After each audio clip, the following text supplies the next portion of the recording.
Great. So hi everyone, I'm Adam Shepherd and I'm a research fellow working at the TIA Centre here at Warwick. So I'm going to be chairing the next sort of two sessions.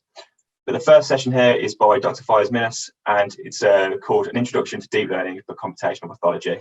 Now, Fayyaz is the PathLAKE Assistant Professor in the TIA Centre, based in the Computer Science Department at the University of Warwick. He is interested in exploring the development and application of machine learning models for integrating cancer pathology and bioinformatics data for improved diagnosis and personalised treatment of cancer. Since we've got no specific time for questions and answers here, if anyone's got any questions, just feel free to pop them in the chat, in the Q&A section, and we'll try and answer them as we go along. Great. Fayyaz, are you here?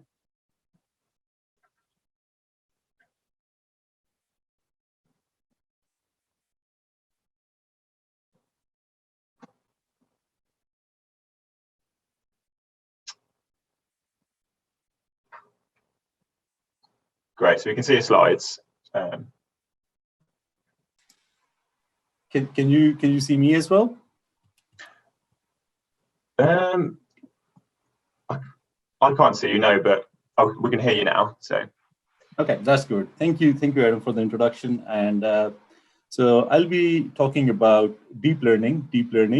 That is not a typo, for computational pathology. Now, I've been tasked with teaching or introducing computational pathology and deep learning applications of within that area in half an hour. And it took us a century to get to the point where we have excellent products being made in all the companies that we just heard from using these deep learning technologies. And since the start of back in the 1930s, starting with Fisher's linear discriminants, leading up to convolutional neural networks that you must have heard about today. So what I'll try to do in these 30 minutes is give you enough conceptual fundamentals to people who may not, or who are just starting out in this area. And I think that would serve as a foundation for studying these applications of deep learning within computational pathology. So what I'll do is try to do it without slides. So I'll be stop sharing my screen and let me know if you can see me. Adam? Yeah, we can see you okay. Okay, good. So in order to understand deep learning, I think all you need is a piece of paper and a ruler, essentially, and of course a pair of scissors as well. So we're going to use that to understand how deep learning actually works. And what we're going to start off with is this piece of paper. So I hope you can see it on your screens. It has these 4 dots. There are 3 of them in reddish color, and then there's one in green. And let's play a game. Let me put this puzzle to you. Can you make a single straight cut on this sheet of paper that separates the green one from the other points? Now that's a trivial question, right? So if we can just make a single straight cut using our scissors, which I seem to have misplaced, but if you make a single straight cut, we get these 2 different parts, right? Now, what I'm going to say next should surprise you a bit. Any machine learning problem ever that you're going to come across can be translated into this problem that we just solved. Partitioning a given space, in this case, a page, into these 2 parts. And every computational pathology problem where we can use machine learning can also be solved in a similar manner. Although not so simply, I don't want to oversimplify as well, because the next example that I'm going to take is going to be a bit difficult. So over here, you have these 4 points, and I put the same puzzle to you. You see these, there are 2 red points and there are these 2 green points. And what we see is that it is very difficult to make a single straight, actually it's impossible to make a single straight cut that would separate the green ones from the red ones. But and more formally, we can say that this problem is not linearly separable. Most of the problems in computational pathology that we can solve through machine learning are actually linearly inseparable. Excuse me, just like the one that I showed you. And however, there's a trick to solving this using this piece of paper. And what we can do is actually, if we fold this piece of paper, just like this one, so that these 2 points, the orange ones are mapped to the same region, and these green ones are mapped to another region, right? And if I give it a fold and I make a single straight cut again, that I'm going to do right now, we can actually separate these 2 different regions. And this is a single straight cut. And if I unroll it, and you can do it in your own time as well, you get a region in which there are only green points, and then you get a region in which there are only red points, or regions in this case. So we have solved essentially a non-linearly separable problem in machine learning by partitioning the space, although at the beginning we saw that it wasn't as easy to do. We needed to fold the piece of paper, and that is going to become relevant when we talk about different algorithms in computational pathology in just a minute as well. Let's take another case. Let's take this case this time. It's even more, it's a bit more difficult. Some looks like a roundel of some Air Force or something like that, right? So you've got a target sign like over here. And what we want to do is we want to separate out, again, the red region from the green region, which you can see on your screen. I hope you can see it all, right? So sorry, there's the feedback. I'm sorry, this would have been very good live, but let's try to do the best we can. So let's say we have got a data set like this one in which we have, or a pattern like this one in which we have one type of region over here and another region over there. Is it possible to use a single straight cut to separate out these 2 different regions? And if you think about it a little bit, it is actually possible, but we need to make more folds. So for the first fold I'm going to make is like this one, and the second fold is I'm going to make is like this one, okay? And then if I make a single straight cut, then we can perhaps separate out these cases, okay? So we can do it like this. If you can make a single straight cut, again, okay? And we get a region that is just like this one. And if we unfold the rest of it, we can see that we have another region. Like, so we can solve more complicated problems by making more folds of the paper that we have. And that is going to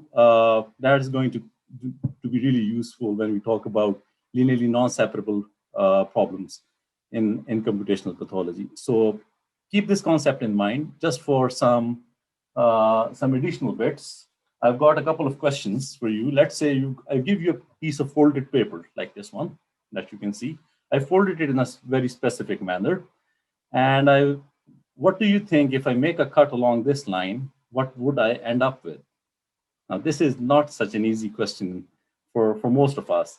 And let's do an experiment. Let's just cut it, okay? Let's cut it along this line and see what comes out. Okay. I'm just going to cut it and let's see what comes out. Okay. What you see is we have made a letter T over here, right? And we also have a letter I in this case, right? So with a single straight cut again, I was able to make this letter T out of a folded piece of paper, right? Let's have another folded piece of paper. In this case, I have this one, which is again very specifically folded.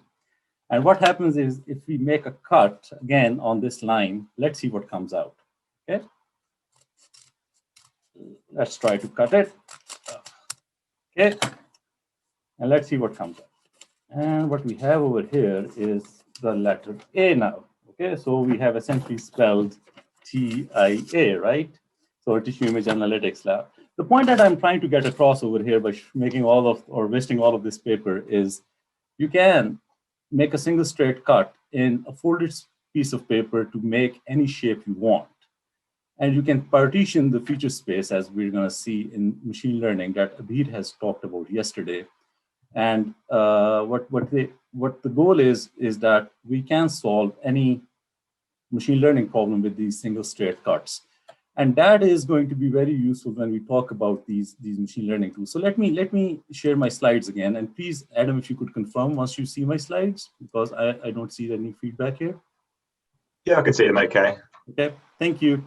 So let's move on. So the problem that we are trying to solve with all of this is try to understand how does deep learning work and how does it work in computational pathology, right? So far what we've done is understood that if you make a single straight cut on a folded piece of paper, you can essentially partition the space in any way, okay?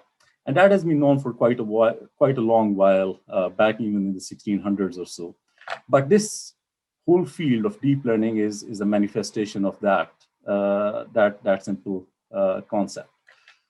Let's say we want to, the first application that we want to design in computational pathology is not on images. Rather, let's say we want to separate out people who are pathologists from people who are computer scientists. And for that, we extract two different features. Let's say it's a made-up example, so don't think too deeply about it. But let's say if a person has a lot of computer screens in front of them, probably they're a computer scientist. And if they're wearing a white lab coat or wearing a lab coat in general, then probably they're a pathologist. So what we do is we extract from a given picture, we extract these features, whether a person has a computer screen in front of them or the number of screens, and whether to what degree is the whiteness in their dressing.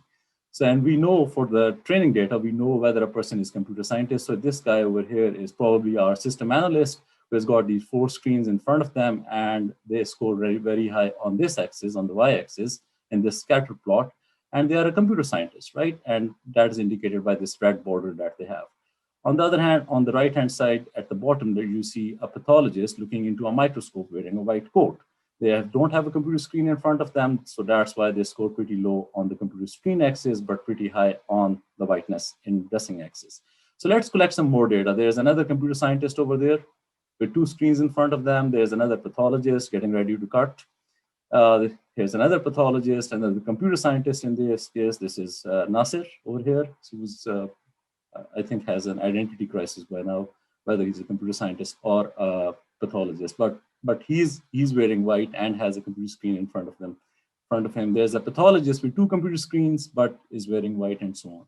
So let's say we extract these features and we collect this data. Then the question I'm going to put to you is, can you make a single straight cut in this space or on this piece of paper on your screen so that you separate out all of those pathologists from the computer scientists? Now, there can be an infinite number of lines that you can make in this space. You can make any cut you want. Let's say if you make a cut like this, then we see that a number of pathologists are below the line. So that's good. You have separated out these pathologists, but there's a mixture of computer scientists and pathologists in this region on the top, right? So this is not a good cut. If you can measure the error that you would make in classification, in this classification problem due to this cut, there are 3 pathologists that are being misclassified as computer scientists by virtue of being above the line. So that is the error that this is producing. There are no computer scientists that are being misclassified over here, so that's good. So the overall error is 0.5. You can make another cut over here like this one, and you can see that the error would change. And this over here, in this case, we have an error of 1 pathologist who is being misclassified, this person over here, and 1 computer scientist who's being misclassified as well over here. So this line over here, this line on the left side, the second line we made, is actually a better line in comparison to the first one, but none of them give us perfect classification over this training data set. This line, on the other hand, that you see on the right-hand side does. So this is a better cut in comparison to all the other cuts that we could make for this particular data set. And that is what we are looking for when we're trying to solve any machine learning problem. This is what is called a linear discriminant. And we can then, what we can do is we can project a new image or a novel image onto this axis, onto this scatter plot. So in this case, we have David Sneed, who's in front of 2 computer screens, who's probably going to be classified as a computer scientist now, which is not a good result because we all know he's a pathologist, right? So that's the misclassification or a failure of generalization of this model. Even though it was giving 100% accuracy over the training data set, there are no training examples that are being misclassified. But in this case, there is a test example that was being misclassified. And at the bottom over here is my friend Shan, who would also be misclassified. He's a computer scientist, but doesn't have any computer screens in front of them, so they would be misclassified. The goal of machine learning is not only to make cuts in this space after collecting data, but it's also making these cuts so that we get good results over the training set, but also get good results over unseen or test data. So that's the real goal of this. And we can work out the equations of these cuts that we make. In this case, there are 2 x's. So this is going to be an equation like this. What we call it is it's the equation of a line, nothing more than that. So In essence, what we are trying to do is we are trying to find an equation of a line that best explains our data and generalizes to these unseen cases. So that's everything we are trying to do. Now, how do we go from this to classifying images? On your screen is a whole slide image, which can be pretty big, right? It can be 100,000 pixels by 100,000 pixels. And the type of questions we ask is, given this image or a data set or training data set of this image, it's just like we had pathologists and computer scientists, can we answer questions about what grade is this cancer? What are the tumor regions within this cancer? Where are those? What are the different types of cells within this? What type of receptor status does it have? What is the mutation status of different types of cells within this tissue? And so on. Can we predict survival? Can we predict response of a certain drug to this for this person? So the number of questions is practically endless, and there has been some discussion on how you can find new questions to answer. So this is pretty open. But at the core of it is the same paper folding problem that we have. Actually, the image that you have on your screen, I have that printed over here in front of me. And let's say we are tasked with classifying or detecting whether we can make a single straight cut to cut out the tumor region from this image or not. And I've tried to fold this in a certain way so that if we make a single straight cut within this, we should be getting all the tumor region within this, or at least my approximation of a tumor region. So let's go ahead and cut it. No promises here, guys. So let's say if we cut it, and the way I folded it, what we are left with is this region that I can show you over here. And that is the primarily, or most of it is at least the tumor region. There are bits that aren't. But even if you don't agree with the statement that I'm making right now, or say that this isn't accurate, we can see that it has given us a good approximation to begin with to classify these, to apply the same concepts to this particular problem as well. And this is what deep learning does. What we want to do is we want to learn to predict this data. Okay, I'm sorry, I seem to have lost my screen here. Adam, can you still see it, please? Yeah, I can still see your screen. Okay, there's something going on with Zoom. I'm not sure, sorry. So what we want to do is we want to generalize to unseen cases by using training data. That's what we want, but what to do when the data is not linearly separable? We can make folds, right? That's what we did to the piece of paper. What we don't want to do is we don't want to make the folds ourselves. We want the machine to learn how to make these folds automatically. We also don't want to extract features ourselves because we're lazy and we have got 1,000 other things to do. And we also don't want to ask our pathologists to annotate a whole lot of data, which is a big bottleneck in computational pathology. So how do we go about addressing these challenges? Let's come down to the basics. If we think of any machine learning algorithm, let's say a perceptron, which is one of the most simplest type of neural networks out there, what it does is that it makes a single straight cut. And what it does is you have got a training data set, you've got an equation like this one, just like the equation that I showed you earlier on the pathologist versus computer scientist screen. And we initialize this randomly. So we initialize W and D, these parameters of the line randomly. And then what we do is we take a training example for which we do know the label, and we pass that training example into this. So we plug in these feature values, X1 and X2, and we compute the prediction score.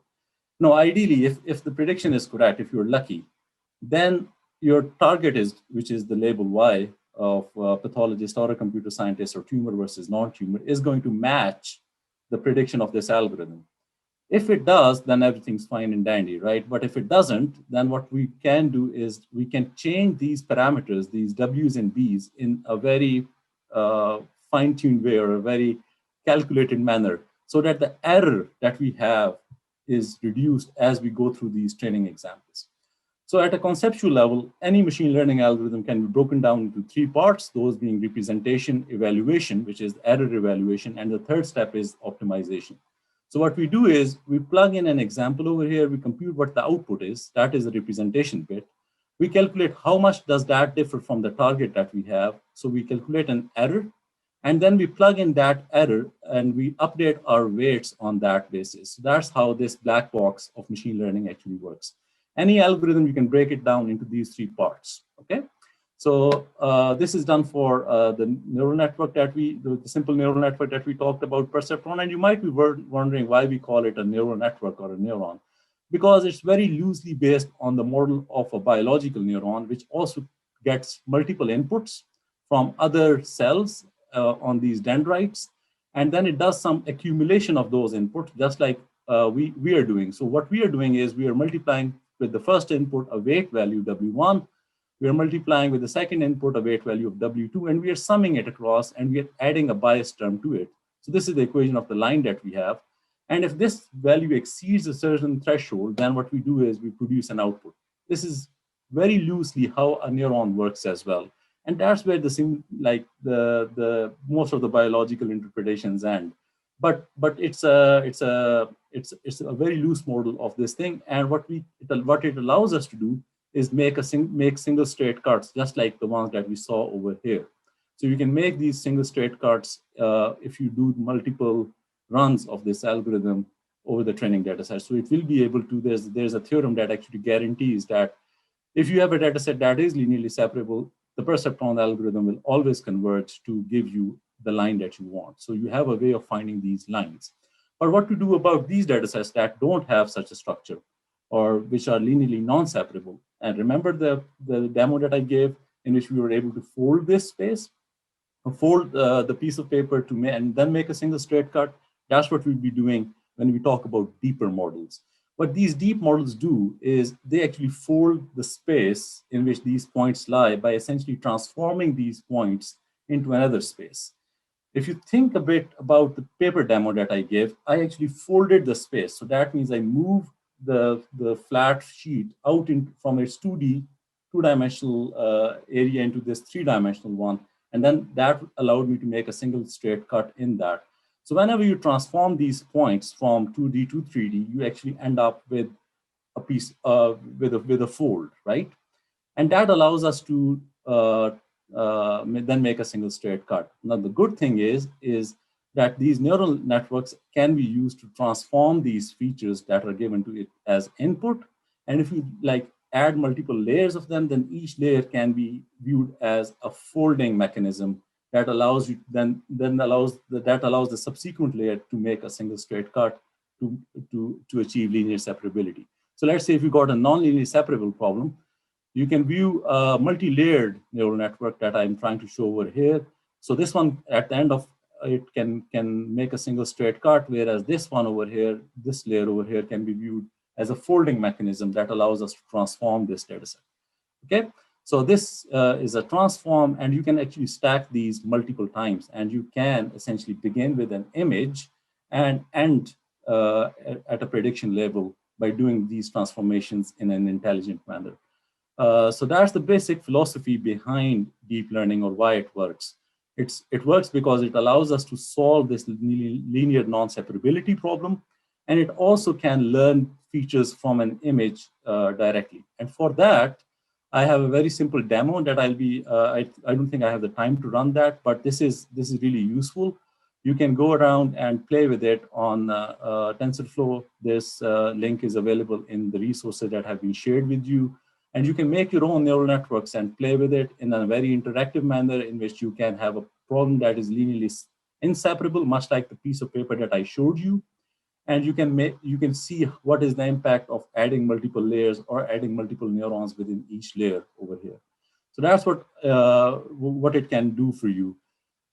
In terms of images, the way I think about pathology images is like the game of Waldo. Like if you can find Waldo using using a machine, you can essentially do anything that computational pathologists are doing as well. So this is a social distancing edition of that. If we know what Waldo looks like, so if we have a picture of Waldo, for example, then what we can do is we can try to find, or we can try to scan the whole of the image and try to correlate it with a small cutout version of Waldo, and wherever it matches the maximum, we can produce an output.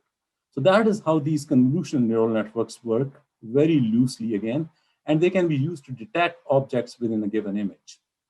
So if you have if you know what Voldo looks like, you can essentially, what you can do is you can start scanning this whole image. And if you can see Voldo there, if there is a good match at that particular location, you produce a high value, otherwise you produce a low value, right? And you can do it multiple times. And as you can imagine, once you hit the spot, you would actually end up with a high value. But here we've made the assumption that we know what Voldo looks like, but we may not know, we may not have such a pattern for cases of like tumor cells or something. So what we can do is we can stack these two, this concept of scanning, or as these are called convolutional neural networks, together with the perceptron idea that we have to achieve linear separability of these images. And that's how these neural networks are actually used. I don't think I have the time to go into more detail, but the way they work is you've given an input image, which is passed through a set of filters, and these produce an output map, which is then compared with the target value. And if there is an error, then we update those weights, much like we had talked about in the perceptron algorithm. So we have the same 3 steps: representation, evaluation, and optimization that we do here. And so at a conceptual level, it's very similar. So again, coming back to the question that we have, the fundamental question, can we answer all of these questions using this approach?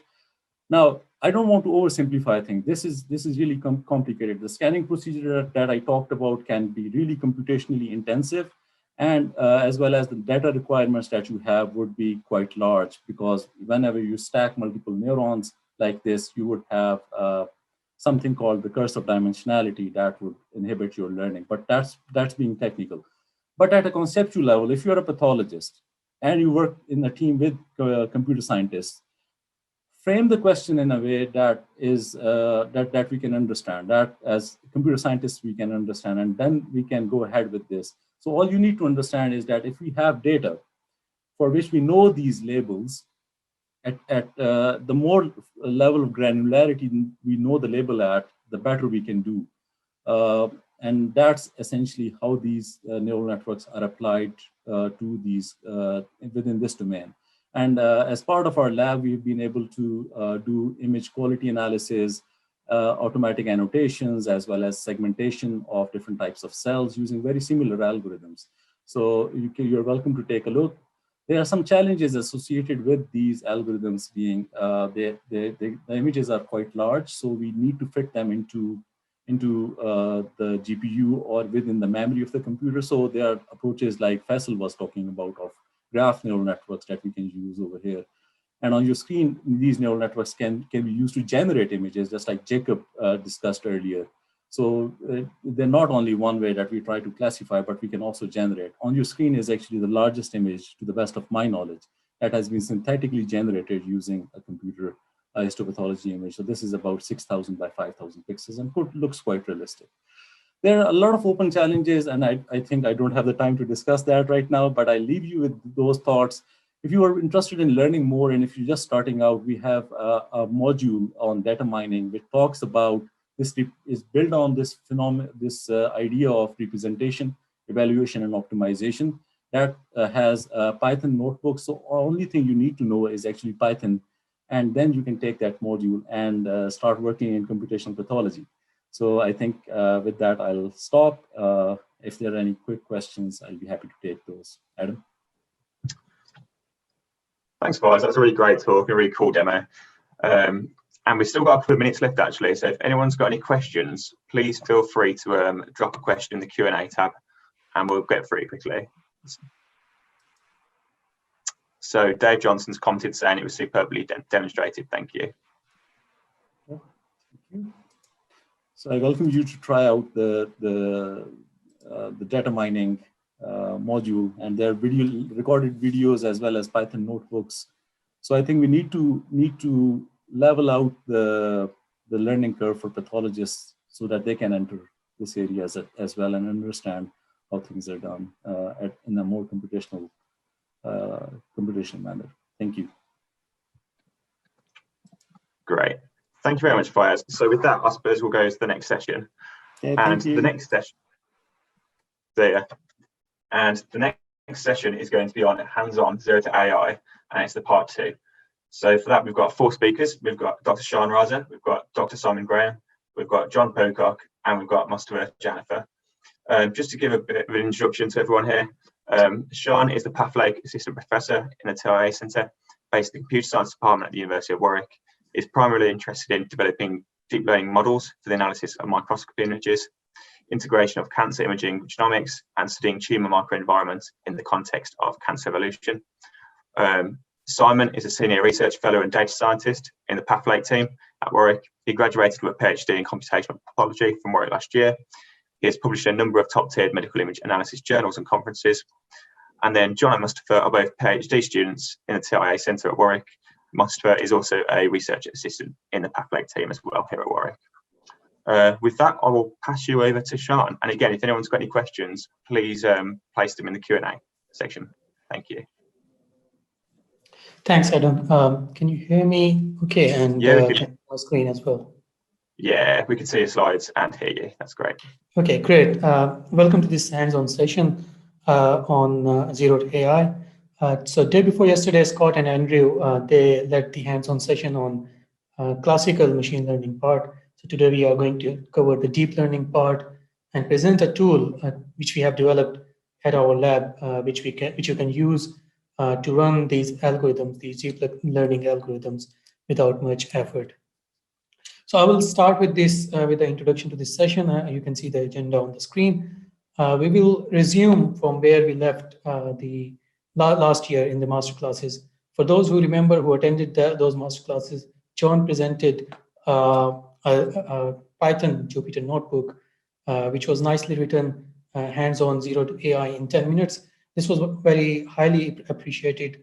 For those who were not present in those masterclasses, this session will help them to catch up.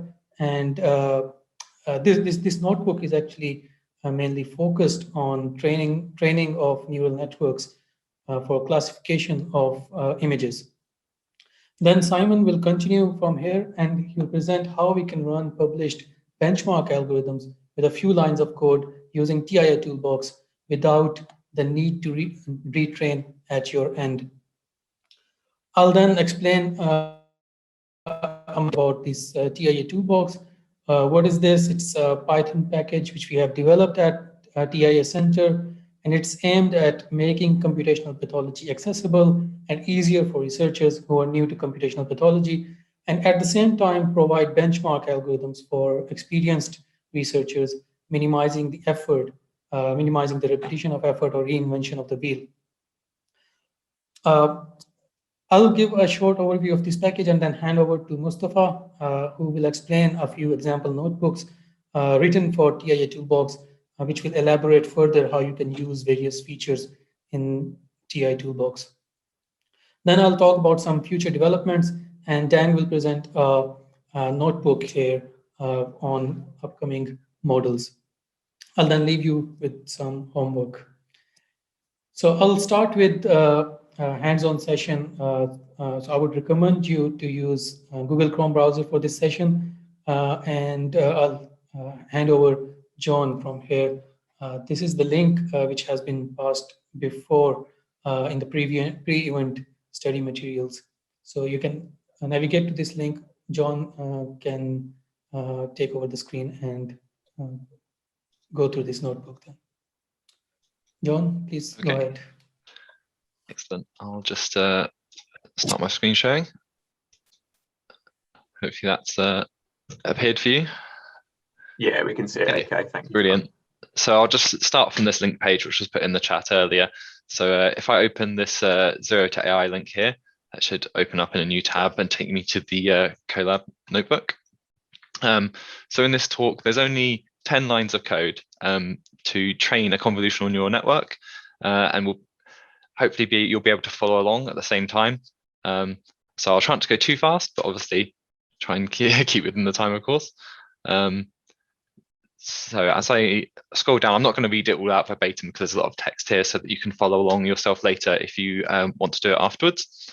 So here I'm just explaining the general concept of an image classifier, which Fayyaz has already done an excellent job of explaining.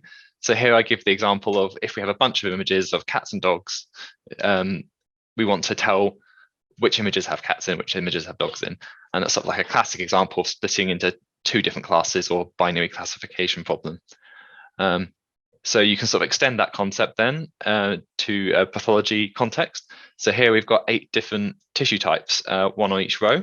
And this is actually a data set from published by Jacob in 2016, I believe. There's a link to the paper down here as well. And this is the data set we'll be using in this notebook. And you can see there's different categories such as patches of lymphocytes, adipose tissue, and background patches as well. So once you get past all the introduction, this is just explaining that they might pop up a thing that asks you to make a copy of the notebook before you can run the notebook. And also you probably want to enable a GPU because it will run much faster. So to do that, you just have to click on the runtime at the top, go down to change runtime type, and make sure that GPU is selected from this list, and then click save. Okay. And if you want to verify that that's worked correctly, you can just run the cell by clicking the play button here, and it should just print out a 0 underneath to verify that you have that GPU working. And so hopefully the code here should be very easy to follow. So the hope is that if you have little or no programming experience before, maybe you're a pathologist who's just interested in how you go about doing this training step, which might seem a bit mysterious. This should give you sort of a way you can follow along and get an idea of how it works. So the next thing is to download the data, which I'll just start going as I talk about it. So this cell here is just downloading the data set and unzipping it. And if you want to check that when it's downloaded, you can click this icon here at the side, which will show all the files visible to the code running in the notebook. And when that's finished, you should be able to just click this refresh button here, which will update the view, and you can see the folder here, which was downloaded, and there's a folder here for each of the different tissue types, which is named with the class name as well. And for some reason, it scrolled me back up to the top. So if I scroll back down to where we were. Okay, so we've got the data. So that's step 1 of 4 already. So step 2, we now need to somehow load this data before we can start training on it. So here I'm using a software library called FastAI, which is a kind of wrapper around another library called PyTorch, which is one of the sort of 2 main machine learning libraries that people use. PyTorch and TensorFlow are sort of like the 2 most common ones. There's quite a lot of other ones, of course, as well, though. And FastAI just provides sort of kind of common shortcut methods for things to get you up and running. So here, this line here, we're just loading data from the folder, which we just downloaded. And we're just setting aside 20% of the data to validate on. So we'll be training the model on 80% of the data, and then 20% of the data is set aside to validate the model on afterwards. And here I've set a fixed seed, and this is just so that if you're running the notebook and I'm running the notebook, we should see the same output, hopefully, so that we'll have the same 20% of the data set aside, because this will be a randomized split. So if you want to, you can change that seed number and see how consistent your results are across different random splits of the data. So if you run this, it will load the data and then just print out a short summary. So you can see here the training set has 4,000 images in of the total 5,000, and the validation set has 1,000 as expected. So next, this cell is simply just visualizes the data set so we can verify that it's loaded correctly.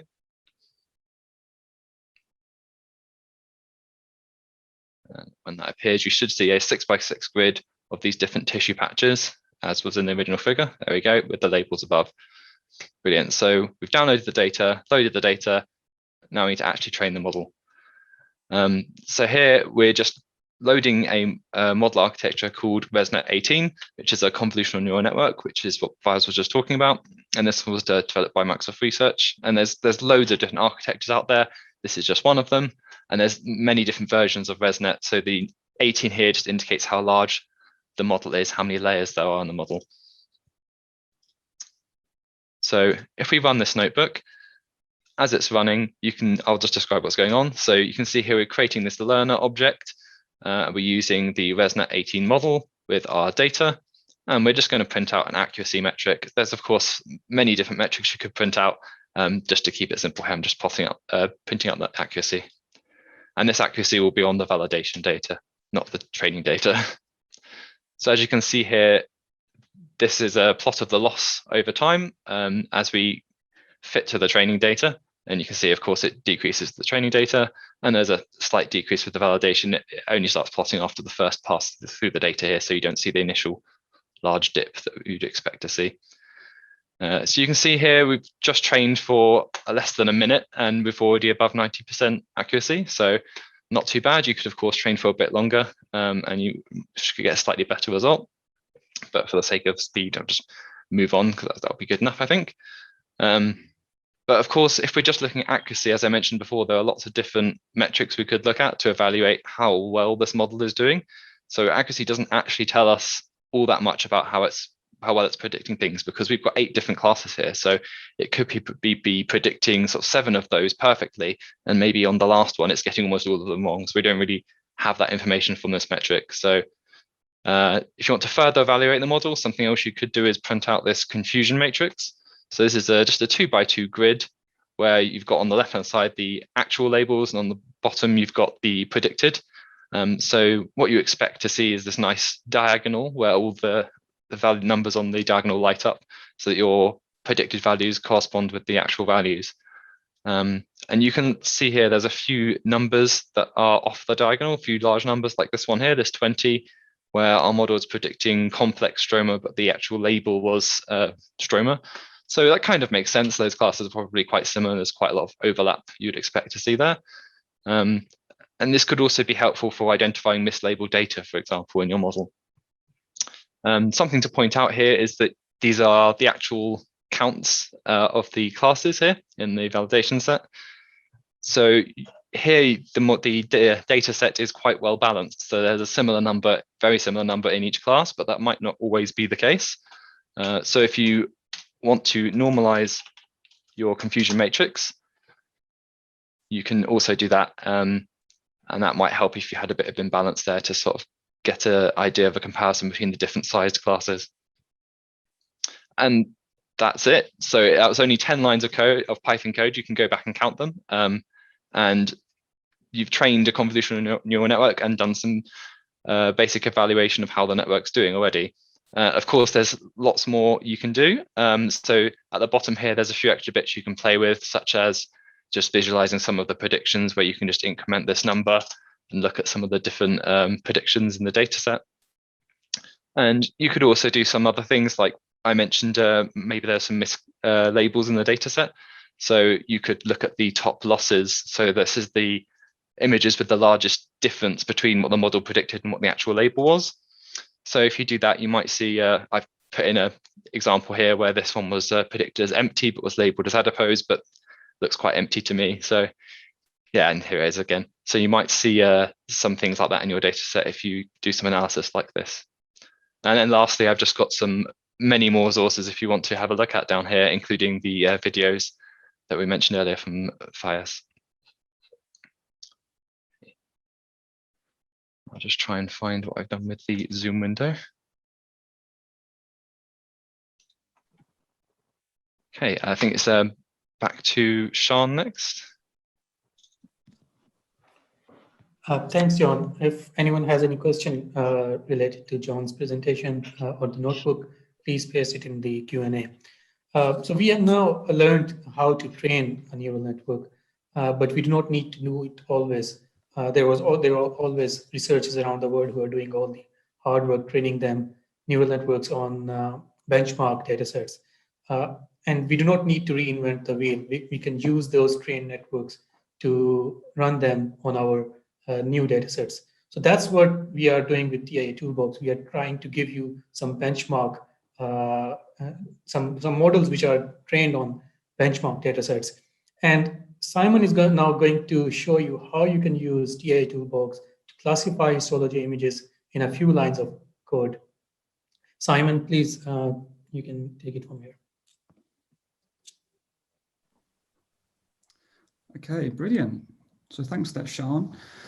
Can someone just make sure that the screen can be seen? Yeah, we can I see can you, mate. see us. Okay, fantastic. Just wanted to say something that there is a link to Simon's notebook, which he's going to present in the chat as well. Okay, brilliant. So this is the same page that John showed earlier. So this is kind of the landing page where you can see a bunch of different material. So in this case, we're going to go on to the second option. And this will open up another Colab session. So Colab was used before by John and also on Tuesday by Scott and Andrew. So it enables you to utilize some of the computational resources that you might not necessarily have to hand, including GPUs, which are very useful for processing images.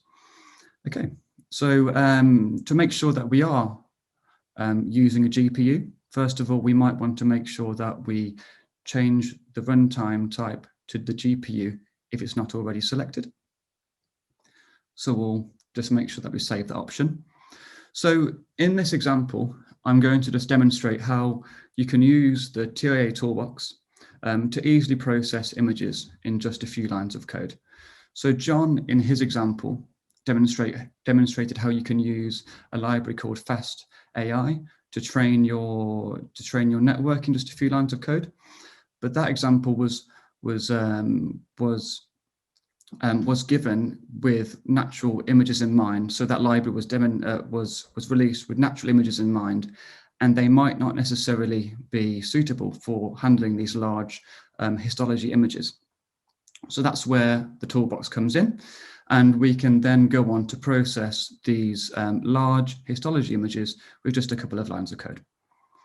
So in this notebook, I'm going to demonstrate how we can have as input either a whole slider image, which is often the standard multi-resolution format, or a single resolution image tile. So in other words, a high power field taken from the whole slide image, and even just the single image patches. So all of the models that I will be demonstrating will have as input an image patch, but they can work with the larger image tiles and whole slide images by processing patch by patch within the input image. Okay, so before I move on, I think what we can do is we can just run 3 cells at a time, and then I can explain things as we go. So first of all, if you want to run this cell, which will install the toolbox, and then we will go ahead and press the play button here. That will download the relevant data, and then we will import the following libraries. Okay, so like I mentioned, here we're going to make sure that OpenSlide is utilized, which is a good library to help with handling whole slide images. And then we're going to install the toolbox. Now, you can easily do this by using pip install, like you can see here. Now, this is pointing to a particular branch or a particular version of the code. So when the models are released in a recent version, then you won't need to specify the branch. You can just do a simple pip install TIA toolbox. Then after we have those libraries installed, we will go on to download the relevant data. So here we're going to download a sample high resolution image tile. We'll then go on to download a whole slide image. So this whole slide image is taken from the TCGA database. And then we'll go on to download some image patches that were taken from a data set that was released by Jacob Cather. So this data set is very similar to the data set that was demonstrated by John, but the only slight difference is that it's a larger data set comprising of 100,000 image patches of size 224 by 224. And here we're going to select a validation sample of those images. So in particular, out of the 10,000 images, we selected 20,000 for validation, but this will just take 10% of the validation sample. So in other words, just 2,000 images just to demonstrate what's going on in the notebook. So you can see here, we have the sample image tile that's been downloaded. If you just go onto the directory here, and then as we wait for the rest of the downloads, you will see the whole slide image, and then also the unzipped data. So while you're finishing for that to download, the next thing that we'll do is we'll import the relevant libraries, just using standard Python programming. So the first few lines will just import some of the standard Python libraries, and then the next few lines will import some of the functionalities of the toolbox that we provide. Now, along with the toolbox, we include some pre-trained models that you can use to process your own data. So, for example, we have all of these models here. So all of these different models that have been specifically trained on this K-ther 100,000 image dataset. So we have AlexNet, for example.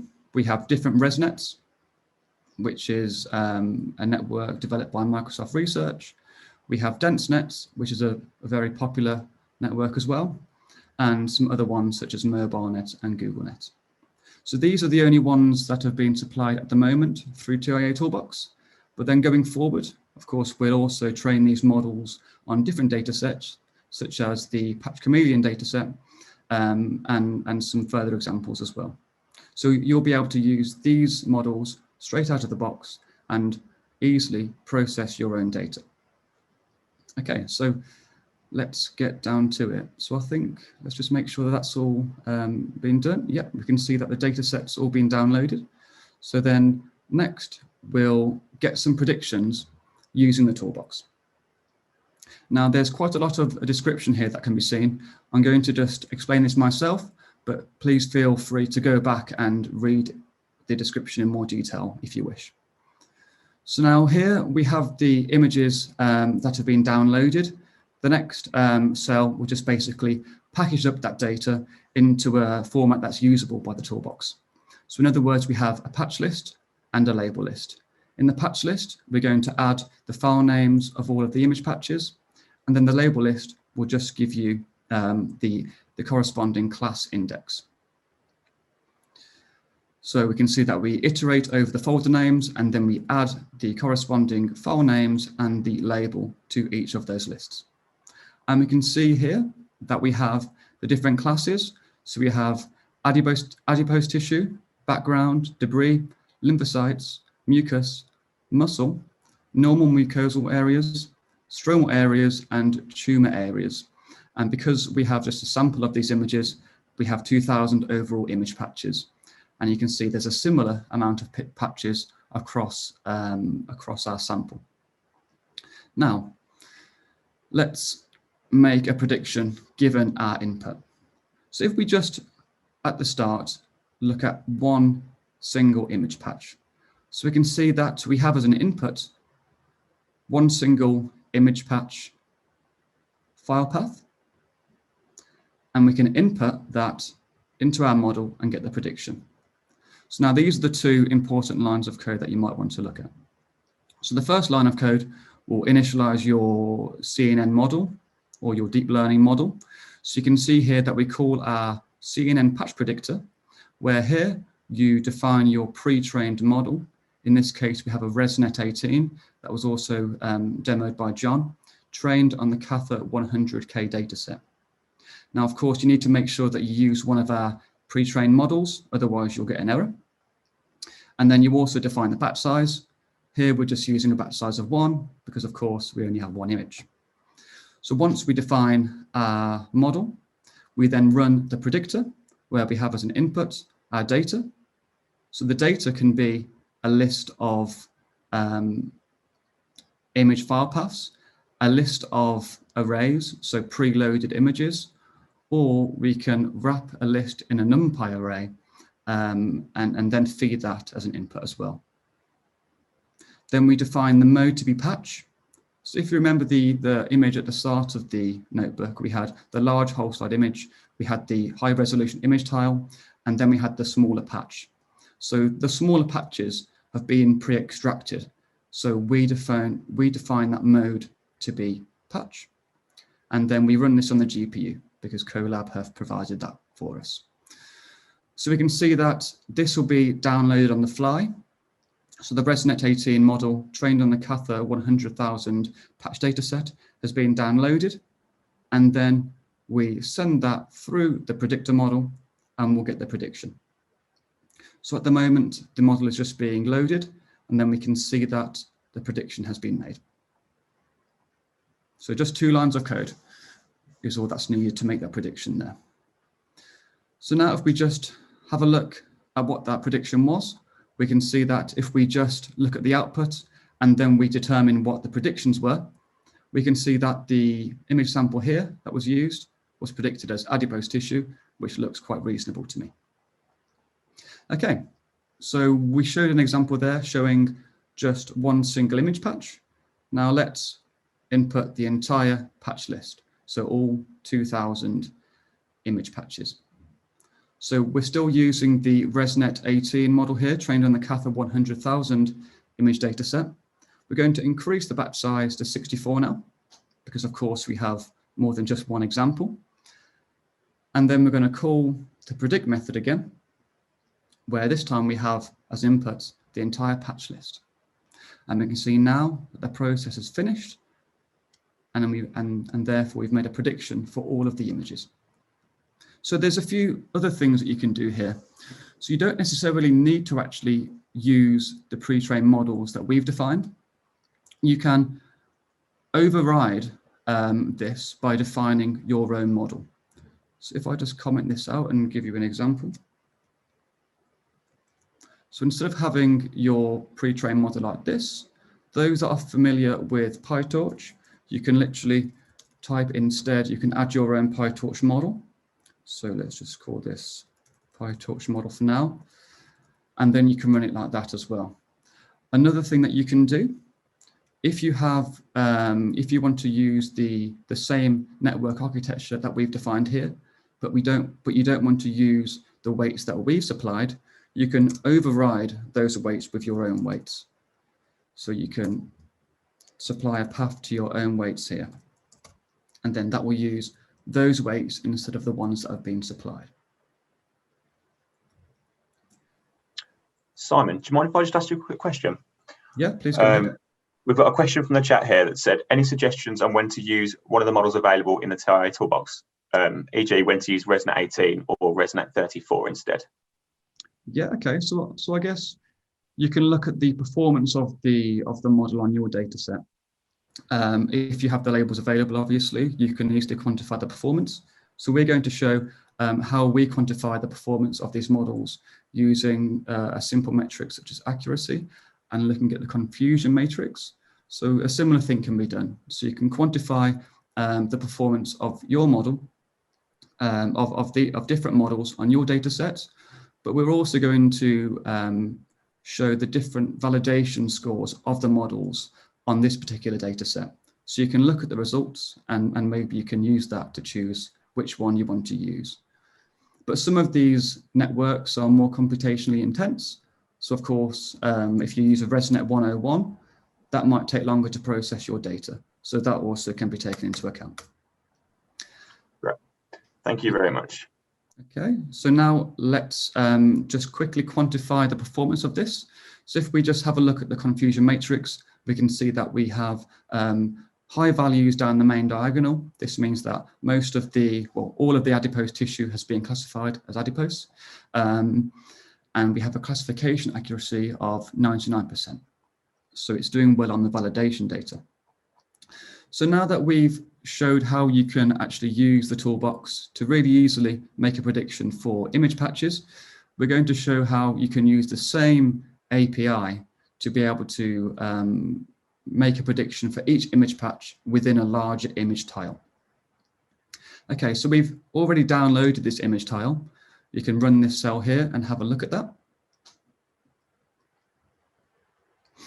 So it's quite a large image tile, which is why it took a bit of time to load there. It's actually 5,000 by 5,000. And of course, image patches are going to need to be sampled step by step and then aggregated together to get the overall prediction. So to do this, you're going to use the exact same first line. So you have the CNN patch predictor, and then you define your model of choice. You can use ResNet 18. You can swap this to have a ResNet 50. You can have a dense net, how do I spell that? DenseNet 121. So you can try this with whatever model that we've defined. So please go ahead and do that if you would like. So just for simplicity, I'll tell you what, let's use a DenseNet just to show how we can use different networks. So we define our network with a given batch size as well. And then we're going to call the predict method. So the only difference here is that we're going to define a stride. So what that means is how much of a step do we want when we process the image patch by patch. So if the stride is smaller than the input patch size, then that means there's going to be overlap between the neighboring patches, and therefore we'll need to do some potential averaging to get the overall results. Now, there's also an option to return the raw probabilities. So that can be used potentially for downstream analysis, or it can just be used to get a more refined prediction when merging overlapping patches. So let's run that. So we downloaded the DenseNet model, and it's saved to the cache. And we can see that it's now processing the input image tile. So here we've only got one image tile as inputs, but you can actually provide a list of input image tiles. And it's going to process the image tile patch by patch and then yield the overall results. So now it's finished processing using DenseNet 121 in that case. And we recommend to have a look into some of the more details that are being provided in this notebook. So when actually using the tile or the WSI mode, that's one thing I should actually mention. Here, we specified the mode to be tile. So of course, this determines the type of input that you're using. Okay. Now, if you're using tile or whole slide image, you'll also return the coordinates of the image patches within the input image. And that's used to then aggregate the predictions down the line. Okay, so now we'll visualize some results. Here, we're just going to, first of all, sample 4 random image patches from the image tile. So here we're selecting 4 random numbers, and then we're going to select the coordinates of these 4 random patches, and then use those coordinates to sample the image patches, and then give also the prediction of that image patch. So we can see here, we have predictions being tumor for the first 2 patches, then normal mucosa for the third, and tumor for the final one. And because these numbers are randomly generated, we can run it again and we'll get a different output. So we can see here, it's the same ordering of predictions: 2 tumor, normal, and then a tumor prediction. Now we can run the next cell just to help with the plotting of the visualization. And then we can see the overall prediction of the merged results.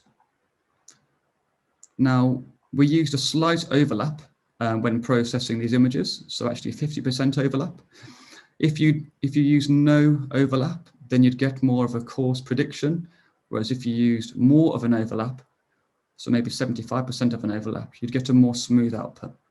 So we can see here, it seems to do quite a good job, where we have normal predict at the bottom left, some lymphocytic areas shown by green, and then a big bulk of tumor at the top right.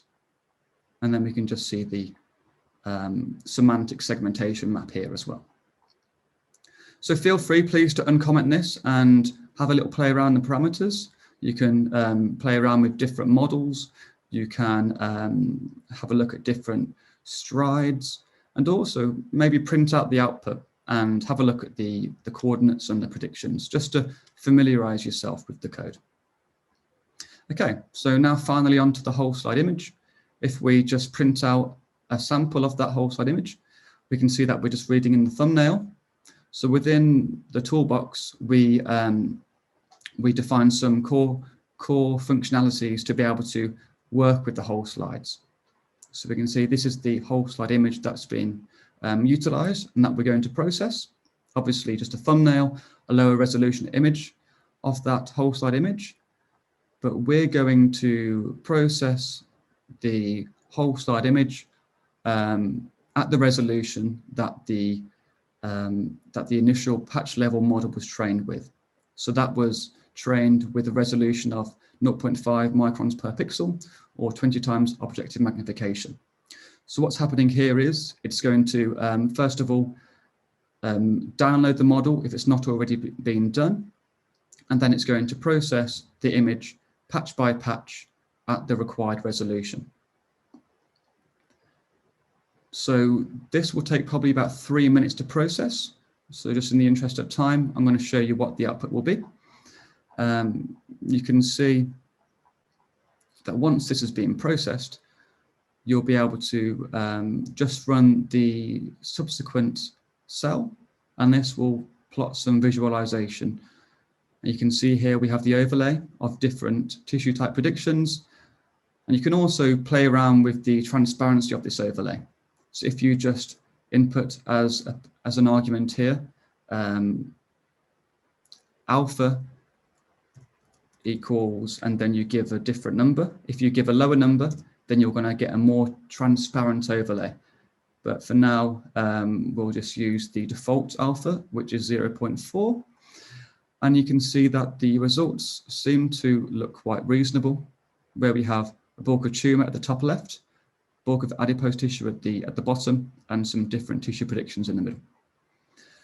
So again, please feel free to modify some of these arguments, and hopefully that gives you a bit of a taster for what's to come in the toolbox. So I think with that, I can hand over the screen back to, I think it's Shan.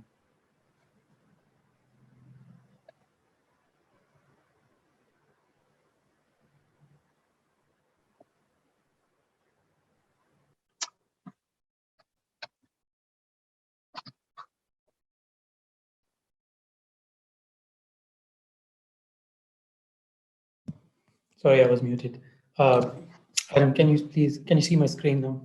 Yeah, we can see your screen and hear you. Thanks, Simon. So Simon presented a few examples on how we can use tiatoolbox to classify histology images using multiple different models in a few lines of code. So what we have done is we have developed tiatoolbox keeping pathologists, newcomers to computational pathology, and experienced colleagues in mind.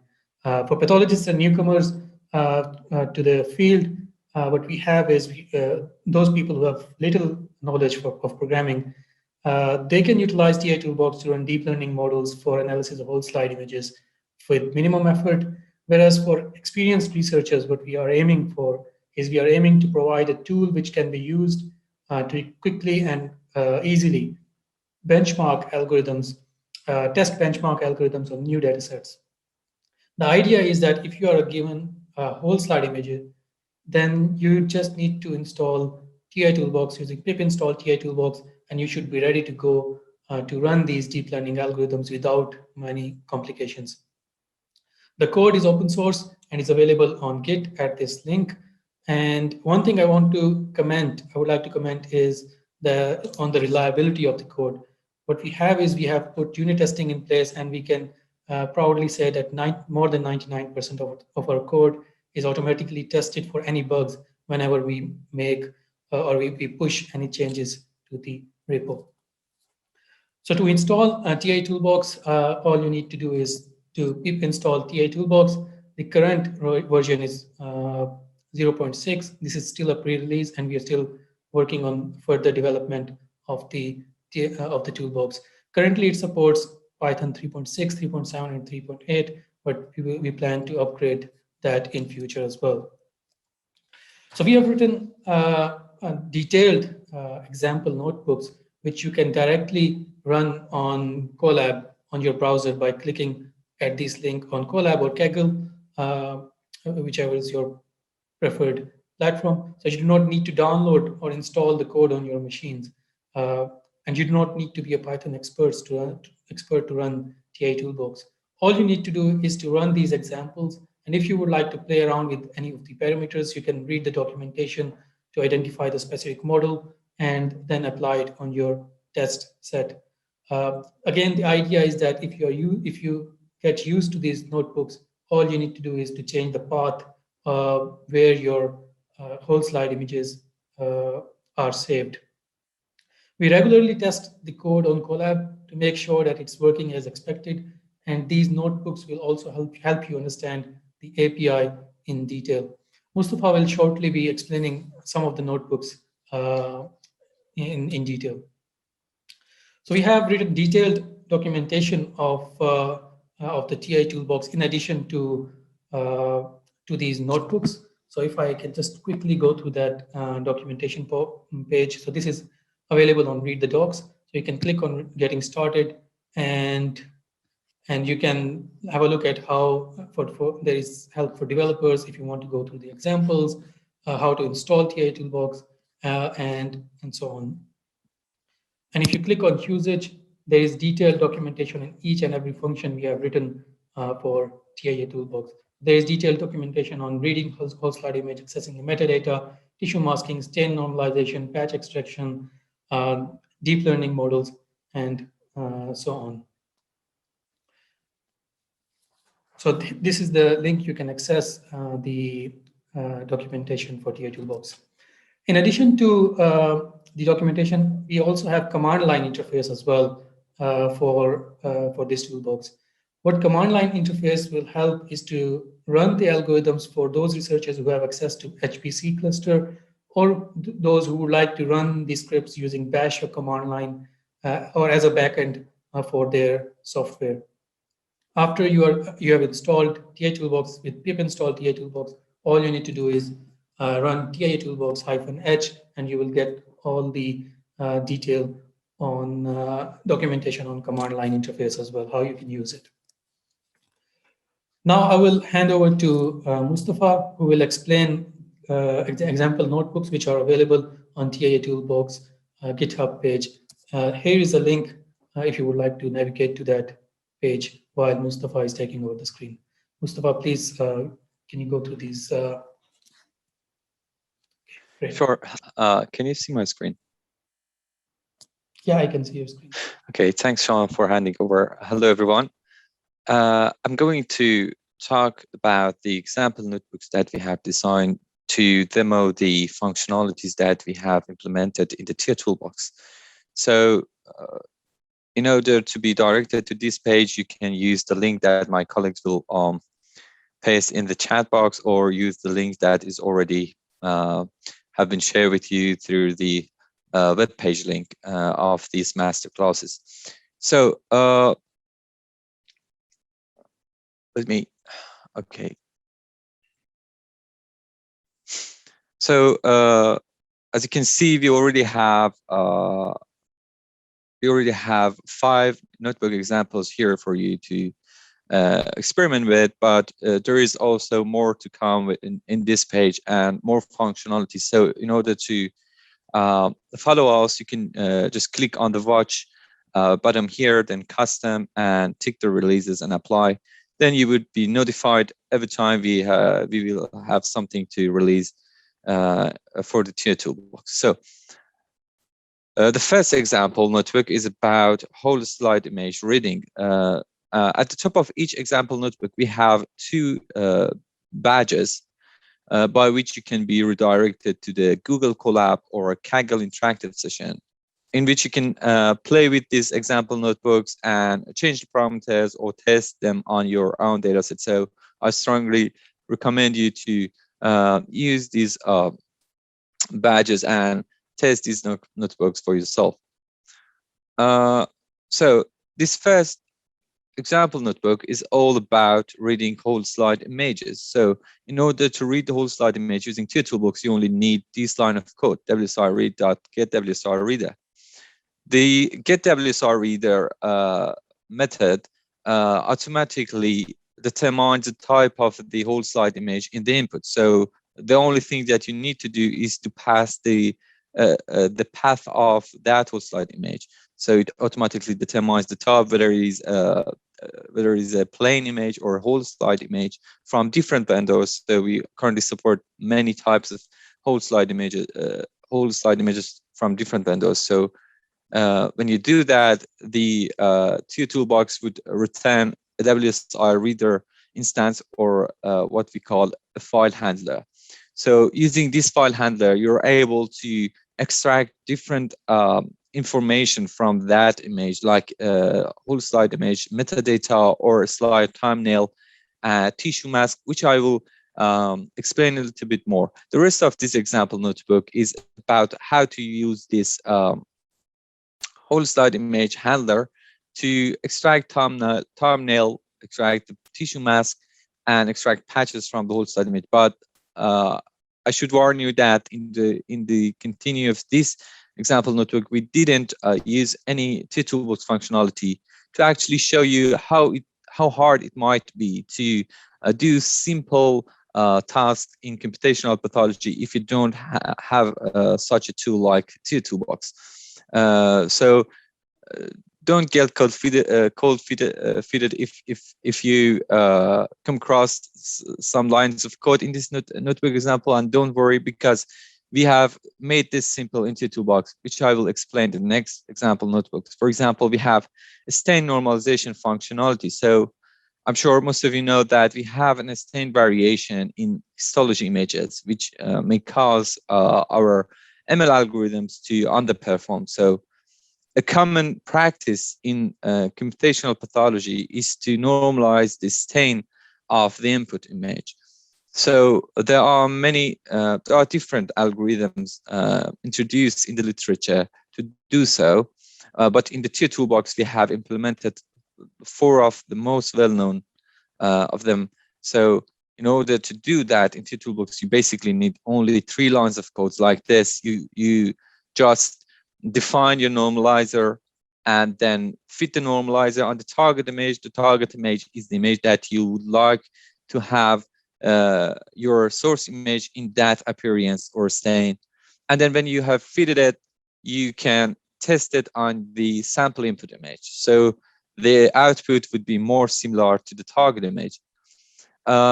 So here you can see that we tested the 4 methods that we have implemented in tiatoolbox. You can test them on your image and see how they perform and which one of them can generate a stain that suits your application better. Okay, the next example notebook is talks about tissue masking. So as you know, whole slide images usually contain a large area of background or empty glass. These regions do not have any information useful to be processed down the pipeline. So a good practice is to exclude these regions for the consequent processes. So we usually call this step as a tissue masking. Tissue masking cannot be more easily done using tiatoolbox. You just need only 1 line of code like this. You just call whole slide image .tissue mask, and then you have the mask of that tissue. You can set different resolution here, so you can have the mask in different sizes. The rest of this example notebook will show you how changing the parameters of this function can result in different variation of the resulted mask. So I strongly recommend that you go into this example notebook and try to tune these parameters and see how that works. So these tissue masks are usually used for patch extraction, which is our next example notebook. As you can see here, and as has been explained in the previous talks, whole slide images and basically histology images are usually too big to be fit into deep learning models or other computer vision algorithms. What we usually do is to crop the whole slide image into smaller patches and then feed those smaller patches into the model and aggregate the results to get the final output. Well, if you don't have any, if you don't have much experience with coding, that can be a pain. But well, again, tiatoolbox is here to help you by introducing the patch extraction functionality. In the patch extraction functionality, you have the freedom to extract patches from big tiles or whole slide images in different ways. For example, you can extract patches from pre-specified point lists. So for example, in this image, we have point annotation for different nuclei in the image, and we would like to extract patch around each of these nucleus. So you can easily pass the list of those nucleus to patch extractor and the input image and specify the patch size that you would like to have your results from. And then the model would give you a handler that would be used for patch extraction in an efficient way. There are other methods for patch extraction covered in the patch extraction functionality of tiatoolbox as well, like using a sliding window. So it's basically extracting overlapping patch from the whole slide image. You can set what the patch size and what the overlap is in the patch extraction. You can also path a mask to the patch extractor to specify a region that you want to extract patch from, like a tissue region or a tumor region. So this can be particularly useful for patch classification, which is explained in the last but not the least example notebook, the patch prediction models. This has been thoroughly introduced and explained by Simon, so I have nothing more to add to it. It has just some other explanation about the function and its parameters, its arguments, how you should use it for different applications. So feel free to have a look at it. Basically, it says that it's very easy to classify patches from histology images or whole slide images. You just need these two lines of code. There are various types of deep learning models trained on the Cather 100K dataset. So feel free to test them. And as Simon showed, most of them was able to achieve the classification accuracy of more than 99% on a pretty big validation set. So in order to use that, you don't need to even extract patch from big images.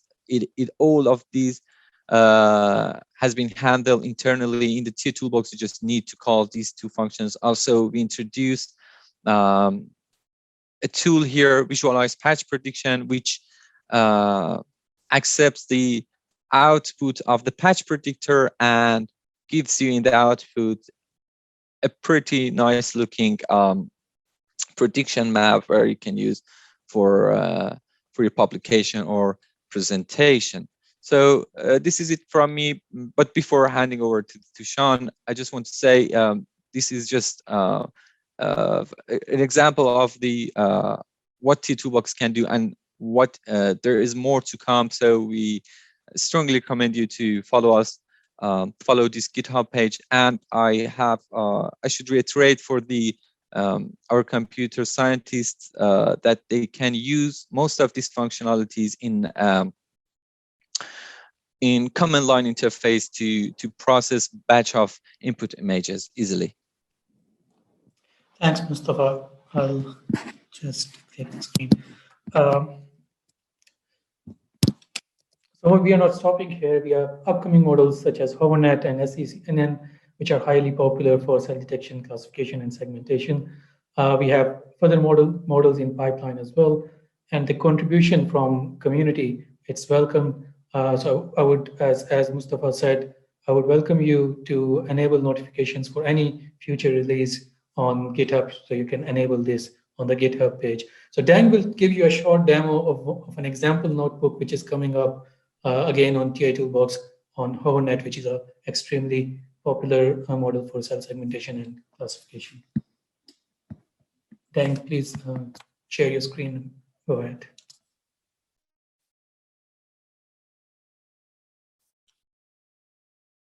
Hello everyone. So I'm Dan and I'm one of the developer member in the team for the TI toolbox.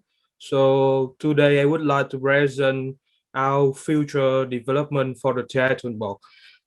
So currently we are developing the segmentation model for the histology image, and you can accept this notebook in the same way that has been provided by other members, such as via the GitHub, and click into the collab icon here.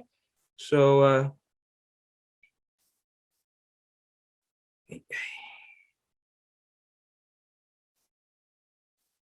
let's go back to this. So we can see that in the segmentation model, we will introduce the nucleus instance segmenter and another for the semantic segmenter.